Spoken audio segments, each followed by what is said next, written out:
ક્રાંતિવીર બિરસા મુંડાની 126મી પુણ્યતિથિ નિમિત્તે સત વંદન સાથે જોહાર. બિરસા મુંડાએ 25 વર્ષની નાની ઉંમરમાં 2 મકસદ માટે પોતાની જિંદગીનું બલિદાન આપી દીધું. નંબર 1, બ્રિટિશ સલ્તનતની અન્યાયકારી, શોષણકારી અને જમીન પડાવી લેવાની મુરાદ સામે સમગ્ર સમાજને સંગઠિત કર્યો અને લડત આપી. પરિણામ સ્વરૂપે અંગ્રેજ સરકારે પણ છોટા નાગપુર ટેનન્સી એક્ટ બનાવવો પડ્યો.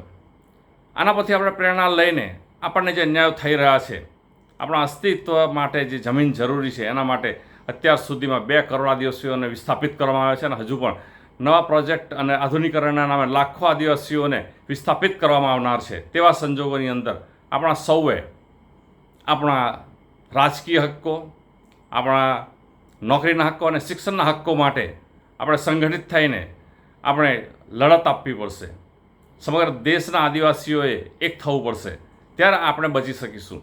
તો આ સંજોગોની અંદર જે બિરસા મુંડાની જય બોલાવવા કરતાં બિરસા મુંડાના જે કાર્યો છે એ કાર્યોને આપણે અપનાવીએ અને આપણા સમાજને, નવી પેઢીને અને દેશને બચાવીએ. બીજો જે મુદ્દો હતો એ એમનું પર્સનલી માનવું હતું કે જંગલ બચશે તો આદિવાસી બચશે. અને બિલકુલ વાત સાચી છે કે પર્યાવરણ બચાવવા માટે જંગલ બચાવવું ખૂબ જ જરૂરી છે.